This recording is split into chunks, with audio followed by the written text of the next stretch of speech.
Regarde ça, c'est la partie la plus profonde et la plus inexplorée de notre planète.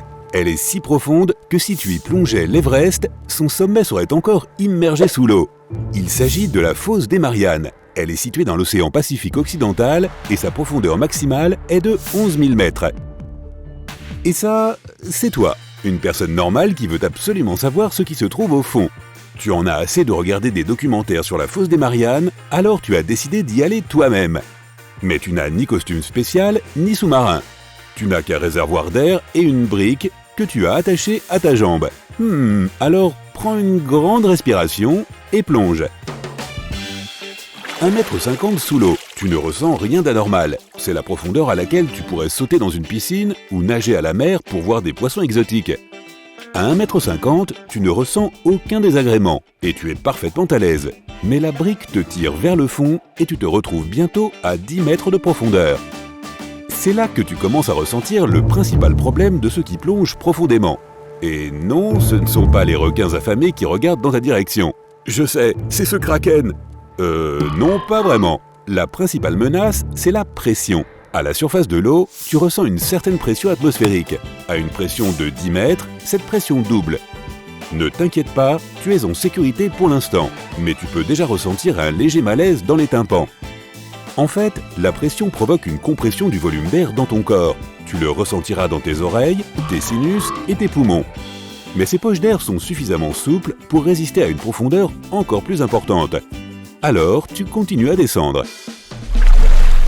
20 mètres sous l'eau. Il fait déjà assez sombre ici et l'inconfort dû à la pression augmente. Si tu n'es pas un plongeur expérimenté, tu commences à ressentir une douleur dans tes oreilles. Le volume de tes poumons est alors réduit de 3 fois. Si les sacs d'air de tes poumons s'effondrent, des bulles d'air vont entrer dans ton sang et tu risques de souffrir une embolie ou une attaque. Tu as atteint 30 mètres. C'est la profondeur maximale à laquelle arrivent les plongeurs non professionnels. Tu dois être plongeur bien entraîné et expérimenté, comme moi, pour faire face à des pressions 3 fois plus élevées que d'habitude. En plus de cela, tu commences à ressentir un nouveau symptôme, la narcose de l'azote. L'air dans ton corps est composé de 78% d'azote et de 21% d'oxygène. À haute pression, l'azote commence à avoir un effet toxique sur ton corps. Tu ressens un léger vertige, une vision en tunnel, des troubles de la mémoire, ainsi qu'une joie et une excitation inexplicables. La narcose peut provoquer des hallucinations visuelles et auditives et faire des choses étranges aux plongeurs. Par exemple, danser. Oui, il s'agit peut-être de la danse la plus particulière au monde. Mais la narcose peut aussi avoir des conséquences plus graves. Le plongeur peut penser qu'il peut respirer sans équipement et inhaler de l'eau. Pour éviter cela, les plongeurs utilisent des mélanges gazeux à plus forte teneur en oxygène et à plus faible teneur en azote lorsqu'ils souhaitent atteindre de plus grandes profondeurs. Tu continues toujours ta descente et tu te retrouves à une profondeur de 60 mètres. Ici, même l'oxygène ordinaire devient toxique. C'est parce que tu le consommes à une pression 7 fois supérieure à celle à laquelle tu es habitué. L'intoxication à l'oxygène peut provoquer des convulsions. S'il n'y a pas de plongeur professionnel à proximité pour t'aider, tu risques d'avoir de gros ennuis. Pour éviter ce genre d'intoxication, on inclut de l'hélium dans les mélanges de gaz pour la plongée. Mais ce n'est pas pour te faire rire. Théoriquement, avec de l'hélium dans la bouteille, un plongeur peut atteindre une profondeur de 300 mètres. Ok, tu as atteint 214 mètres. C'est le record du monde de plongée en apnée. Herbert Nietzsche a réussi à atteindre cette profondeur sans équipement spécial et en un seul souffle. Je sais que cela peut paraître étrange, mais cela a été plus facile pour lui d'atteindre cette profondeur que ceux qui utilisent des bouteilles d'air, car il n'a pas utilisé de mélange de gaz et qu'il n'a pas été confronté à la narcose. Pour tous ces incroyables records, il a reçu le titre de l'homme le plus profond de la Terre. En 2012, il a atteint une profondeur de 253 mètres, mais il a été gravement blessé au cours du processus lors d'un accident de décompression. À 253 mètres, il faut regarder autour de soi. Tu peux trouver un sous-marin parce que c'est la profondeur à laquelle il navigue. Mais nous avons atteint ta limite. Encore quelques mètres et ton voyage se terminera mal. Mais nous savons cependant que les gens peuvent supporter beaucoup plus de pression.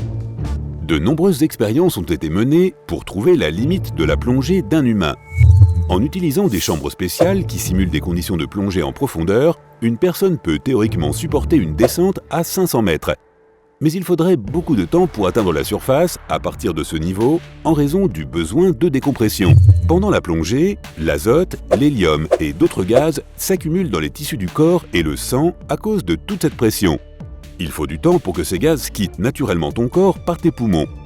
Si tu remontes à la surface trop rapidement, ces gaz se transforment en bulles, détruisent les vaisseaux sanguins et bloquent la circulation sanguine. Les plongeurs doivent donc faire des arrêts sur leur chemin vers l'air libre pour simplement se reposer et respirer l'azote. Il vaut mieux apporter un livre. Il est parfois nécessaire de passer un mois entier dans une chambre de décompression spéciale pour éviter les conséquences traumatisantes. Pour plonger en toute sécurité à de grandes profondeurs, il faut un équipement spécial. On utilise une combinaison de plongée atmosphérique pour descendre jusqu'à 700 mètres. C'est comme un mini sous-marin qu'une personne peut enfiler. L'avantage, c'est qu'il n'y a pas lieu de s'inquiéter du mal de décompression ou de la narcose à l'azote, car la pression dans la combinaison sera égale à l'atmosphère à toutes les profondeurs. De plus, il n'est même pas nécessaire d'être un plongeur expérimenté pour utiliser cette combinaison. Mais elle peut tout de même provoquer de la claustrophobie. D'accord, et si tu voulais aller encore plus bas? Pour cela, tu aurais besoin d'un vrai sous-marin. Le Triton 6600/2 est un sous-marin privé qui peut atteindre 2011 mètres. Le seul inconvénient de cet engin est son prix, 5,5 millions de dollars. Mais supposons que tu aies cet argent et que tu utilises ton Triton 6600/2. Je peux t'accompagner? Génial! Et quand il atteindra sa profondeur maximale, tu penses être arrivé à ta destination. En fait, j'ai bien peur que non. Pas du tout même. Il te faudrait aller encore 6 fois plus profond que cela pour atteindre le fond de la fosse des Mariannes. En fait, la seule manière d'y arriver, c'est avec des drones. Cela dit, il est vrai que le corps humain peut supporter d'énormes pressions. C'est parce que notre corps est composé de 70% d'eau. À quelle profondeur un individu peut-il réellement aller avant que la pression ne lui fasse mal? Réponse, à 35 km. Nos os se cassent à 1730 kg par centimètre carré. Cela signifie que la pression à laquelle notre squelette sera écrasé est d'environ 35 km. Oui, je pense que les globes de tes yeux éclateront bien avant cela. Mais des organismes vivants existent en dessous de cette terrible profondeur. La limace de mer des Mariannes vit ainsi à une profondeur d'environ 7930 mètres. Leur corps est adapté pour résister à une pression incroyablement élevée. Ils ont choisi cet habitat parce qu'il y a peu de prédateurs et qu'ils se sentent en sécurité. Ils peuvent atteindre une longueur de 28 cm et peser moins d'une demi-livre. Leur régime alimentaire est composé de minuscules crustacés qui rampent sur le fond de l'océan. Allons encore plus loin. Cette fois, oui, nous sommes près du fond de la fosse des Mariannes. Ce sont des eaux froides où les rayons du soleil ne sont jamais parvenus. Mais il y a aussi de la vie dans cette obscurité. Nous devons juste regarder de très près. Des bactéries et des levures vivent ici. Cette découverte a surpris les scientifiques, car on pensait qu'aucun organisme vivant ne pouvait survivre dans de telles conditions. Ces micro-organismes se nourrissent probablement de particules de déchets animaux et de poussière tombées au fond. Cette découverte a ouvert de nouvelles possibilités aux scientifiques et les a motivés à explorer les profondeurs des océans. Bon, revenons maintenant à la surface. Quel voyage! Après une expérience pareille, tu ne veux certainement pas replonger sans être bien préparé. Alors pour commencer, entraîne-toi à retenir ton souffle sous l'eau dans la baignoire et fais bien attention aux kraken.